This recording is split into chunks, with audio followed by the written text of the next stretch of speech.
Good morning. Actually, I guess it's good afternoon. Happy Wednesday. So, welcome to SAP Virtual Resources, where small businesses find clarity and confidence in their finances. I'm Sarah Page, a financial expert with over 25 years of corporate accounting experience and 3 years of helping entrepreneurs in the world of bookkeeping and accounting. Each week, I share practical tips and insights to help you navigate the complexities of financial management and drive your business forward. Join me as we unlock the keys to financial success.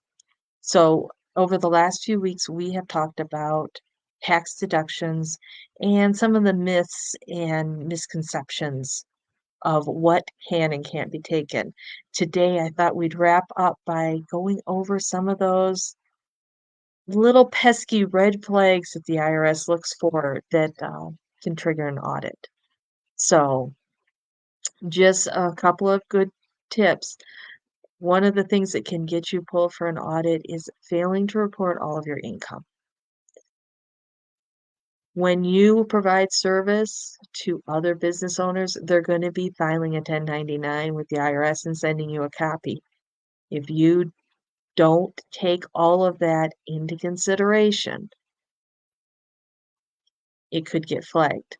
Um, just because you didn't get a 1099 doesn't mean they didn't send one.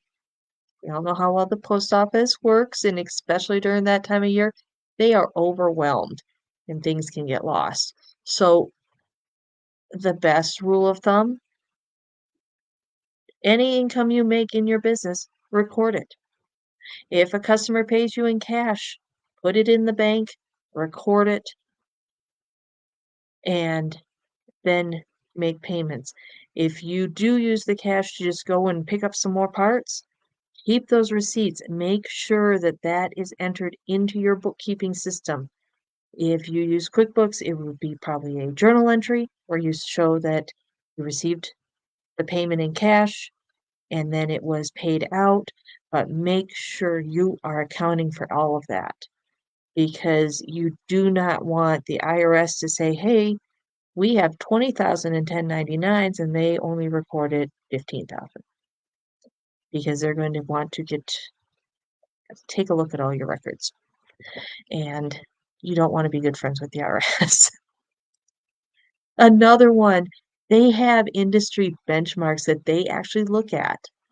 So they're going to notice that other businesses in the same industry, in the same area, have different expenses, different income. So if they think that your income is very low for what you're doing, or they see your expenses seem to be very high, that that expense ratio is very high compared to your income, they're going to want to double check that as well. So this is when, again, keeping those receipts or having them saved into a program like QuickBooks, or if you use Xero or any of that, make sure you keep those receipts. The nice thing about those systems, you can scan them in. I know QuickBooks a lot better than I know the other ones, but I'm assuming most of them are built the same. So if you have the ability to scan that receipt in there, do that. But no matter what, have those receipts, especially for large dollar items. You don't want to not have anything. And if you pay it for service in cash, let's say lawn care service for your business to make your building look nicer or things like that, and they want cash, still get a written receipt. It doesn't have to be computerized. It can be a written receipt with a date, the services provided, how much you paid, and their signature.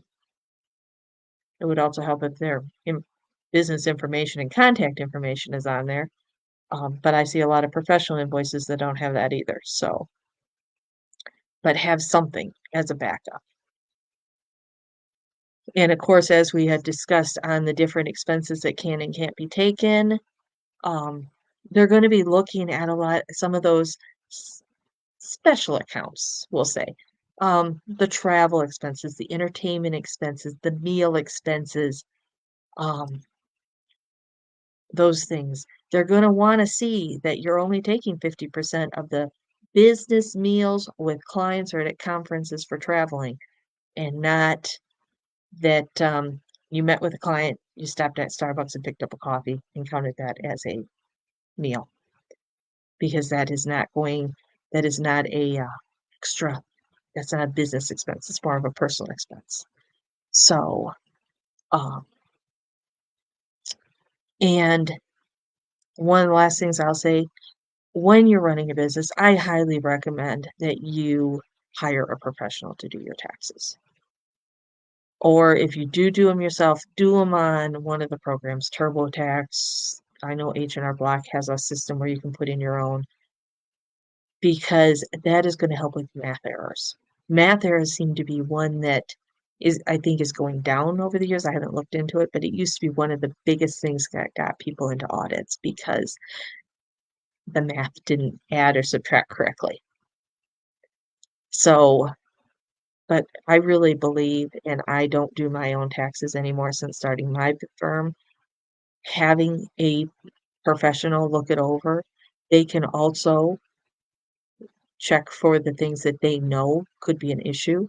So they can point out, hey, this doesn't look right. Let's go over this number. Let's make sure that what you're reporting on your expenses, on your income, wherever it is, that it is proper. Because maybe you miscategorize something.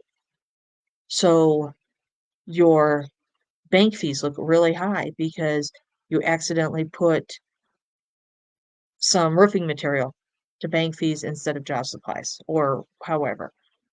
So having that extra set of eyes looking over as they're filing your taxes for you really will help you catch any errors that you may have missed.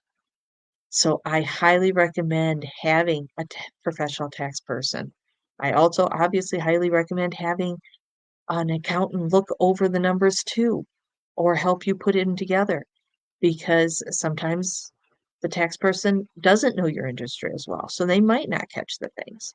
So it can be very beneficial to have even just a yearly check with the accountant and then have the taxes outsourced. The more eyes you have on that to kind of look through and just look at the different categories and review, the better. Because, as I said, you don't want to become good friends with the IRS. So, have any questions, reach out and let's set up a time to chat. Let's talk about your issues, your particular situation, and have a great week. I'll see you next Wednesday.